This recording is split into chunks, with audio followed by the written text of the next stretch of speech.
Olá, sejam bem-vindos aí para a nossa aula de ciências do 7º ano. Eu sou o professor Daisson Jardim e vamos ver aí o que nós temos na nossa aula 9.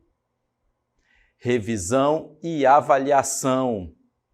Então, nós vamos aí começar aí a rever os assuntos, né, que nós estudamos, para que vocês possam então aí tirar todas as dúvidas, relembrar esses assuntos aí que nós estudamos sobre composição do ar, sobre as camadas da atmosfera, sobre a composição, essa poluição do ar que ocorre. Então vamos ver aí.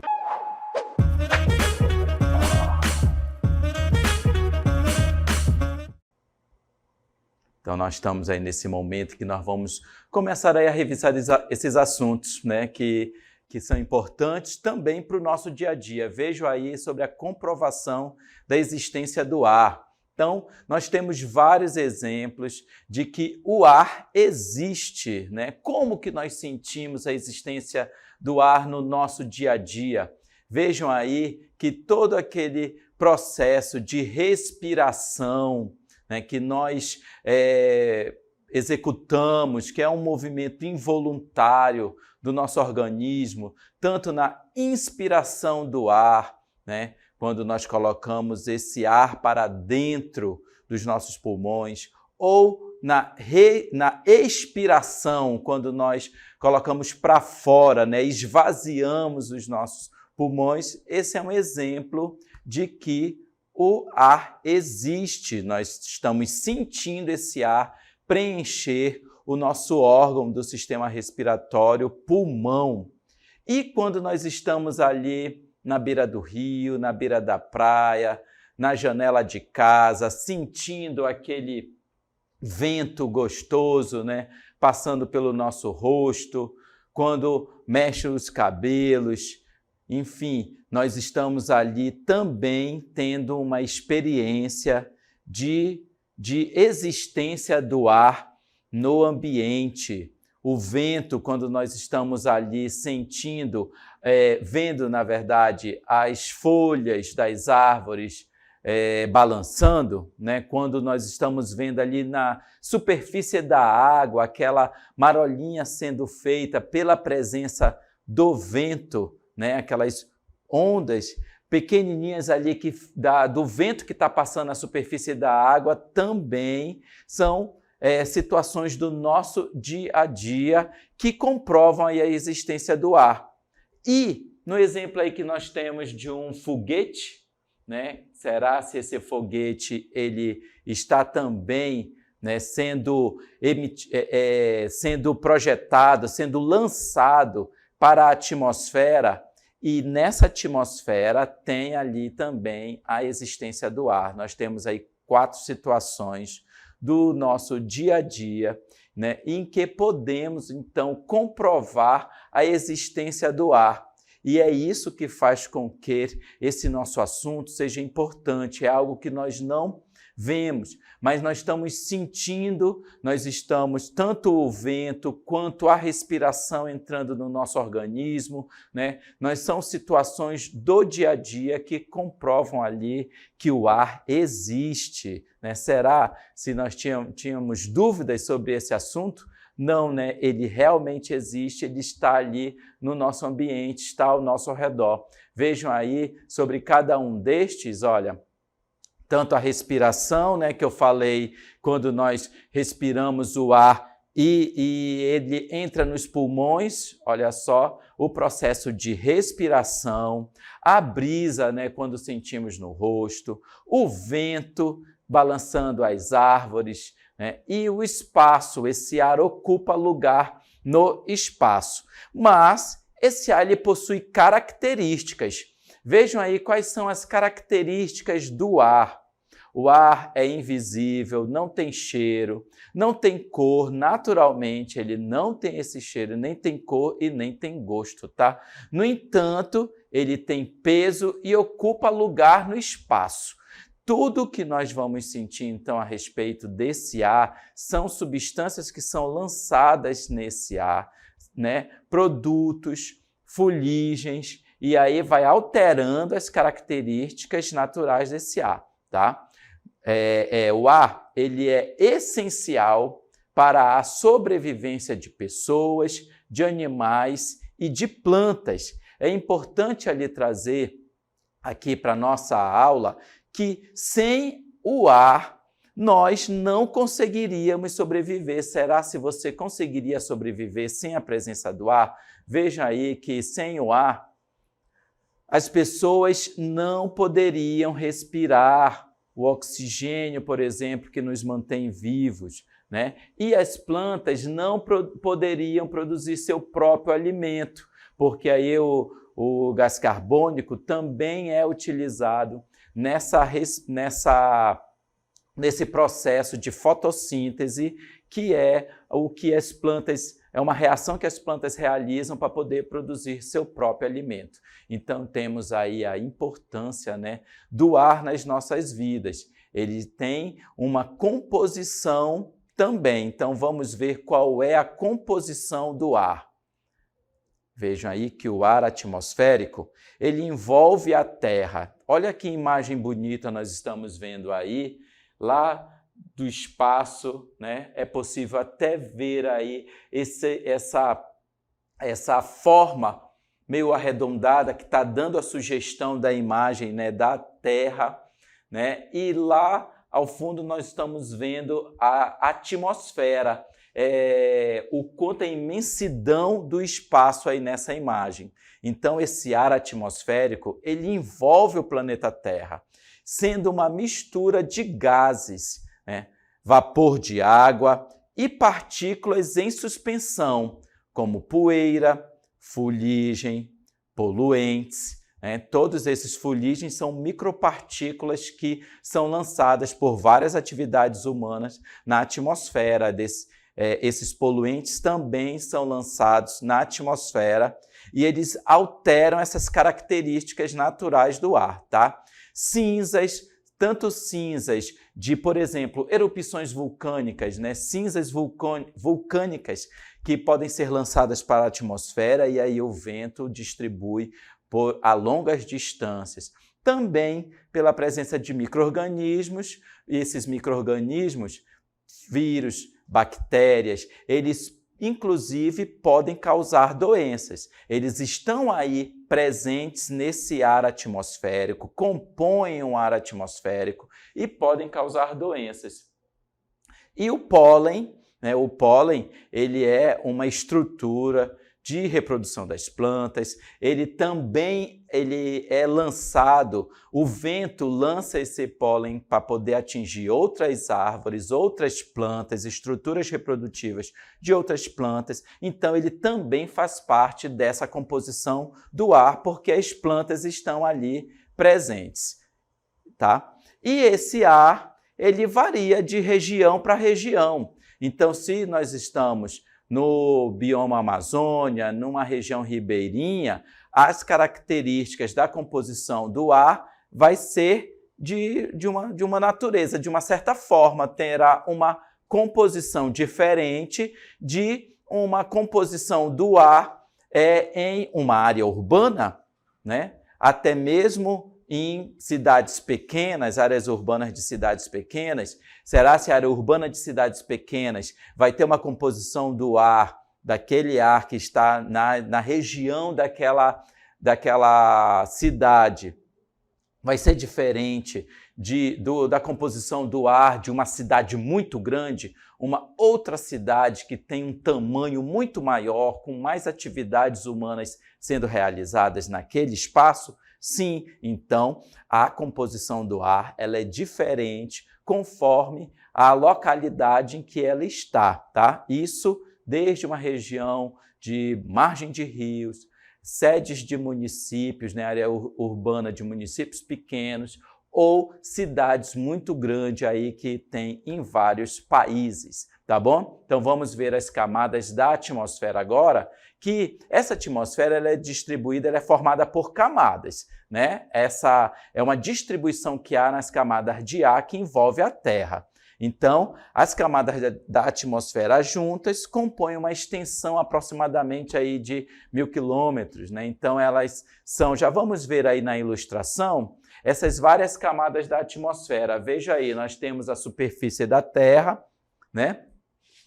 E na superfície da Terra, nós vamos iniciar com a primeira camada da troposfera, tá? Nós temos aí a troposfera, ela está logo, eu vou marcar aqui para vocês, ó, a troposfera está logo a primeira camada a partir da superfície da Terra. Em seguida, nós vamos ter a estratosfera, tá? A segunda camada, na terceira camada, a mesosfera, na quarta camada, a termosfera, também denominada de ionosfera, e a exosfera, lá a última camada. E vocês estão observando que esses vários, né, meios de transporte, olha, ou balões, meteoros, satélites, todos eles estão distribuídos em camadas diferentes, tá? Vamos ver aí sobre cada uma destas. Ó, a troposfera é a camada mais próxima da crosta terrestre. Nela encontra-se o ar usado na respiração de plantas e animais, tá? Então está mais próxima aqui dos seres humanos e todos os seres vivos. Estratosfera é a segunda camada mais próxima da Terra. Nela encontra-se o gás oxigênio, né, responsável pela barreira de proteção dos raios ultravioletas e mais conhecido como camada de ozônio. Nós temos aí a mesosfera, é caracterizada por ser muito fria, tá? A termosfera é a camada atmosférica mais extensa e mais quente da atmosfera, e a exosfera é a camada mais longe da Terra. É composta basicamente por hélio e hidrogênio. Nela encontram-se os satélites de dados e os telescópios espaciais. Então, aí nós vimos as 5 camadas da atmosfera e elas têm características próprias, né, entre si. Importante citar que é na estratosfera que encontra-se a camada de ozônio, que nos protege, né? Ajuda na manutenção da vida. Vamos ver aí sobre a poluição do ar. É mais um assunto aqui na nossa revisão, também conhecido por poluição atmosférica. É a presença de substâncias nocivas à saúde, que fazem mal à saúde e que podem colocar em risco a qualidade de vida dos seres vivos. Então, nessa poluição do ar, ele vai ter ali, ser causada por gases que são emitidos para a atmosfera, por líquidos, partículas sólidas em suspensão e material biológico. E nós temos aí 2 ilustrações que representam aí a poluição causada pelo homem, pela ação antrópica, e também essa poluição do ar por fontes naturais. Olha só esse vulcão aí emitindo cinzas, né, para substâncias ali do manto terrestre, né, do interior da atmosfera, do interior da Terra, e é lançado para a atmosfera, tá bom? Então, temos ali tanto uma fonte antrópica da ação humana, né, e como as indústrias, e fontes naturais de poluição do ar. Vamos ver agora aqui na superfície da Terra também, conforme esses poluentes são lançados, eles vão afetar o equilíbrio aí do efeito estufa. O efeito estufa, naturalmente, ele ocorre como algo normal, né? É um fenômeno natural que ocorre na atmosfera da Terra. E ele é importante para a manutenção da vida na Terra, porque ele mantém uma temperatura constante, uma temperatura média. Tá? Então, na ilustração, nós temos que essa atmosfera ele é composta por gases, né, do efeito estufa, gases que são considerados, se estiverem em quantidades normais, eles são considerados um fenômeno natural, ok? Mas acontece que esse efeito estufa ele pode ser alterada, a quantidade desses gases vai alterar o efeito estufa. Então, vamos ver aí que, mesmo que o efeito estufa ele vai evitar que haja uma grande amplitude térmica, tá? E isso faz com que permita a vida dos seres vivos. Mesmo que esse efeito seja natural, ele pode ser, digamos assim, ocorrer um desequilíbrio com os gases de efeito estufa.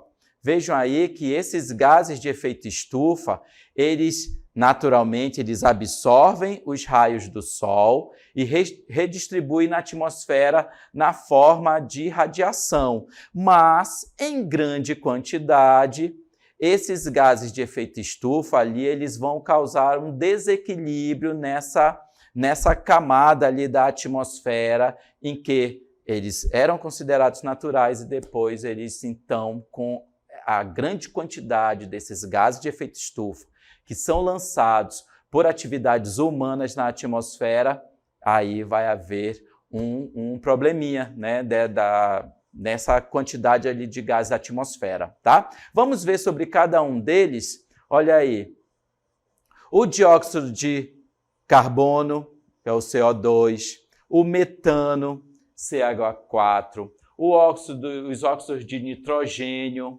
tá? E vapores de água, todos esses, quando eles são intensificados por atividades humanas, termoelétricas a carvão, o uso de combustíveis fósseis, a grande quantidade de transporte rodoviário, a intensificação de desmatamento, né, em áreas florestadas, por exemplo, no bioma Amazônia, usos de gases natural em grande quantidade, né, em excesso, todos esses lançam esse excesso de gases para a atmosfera. Vamos ver outros gases como utilizados em equipamentos. Olha aí o hexafluoreto de enxofre, o hidrofluorcarbono e os perfluorcarbonos. Todos esses são utilizados em equipamentos, tanto os aerossóis, em refrigeradores, tá? E eles têm como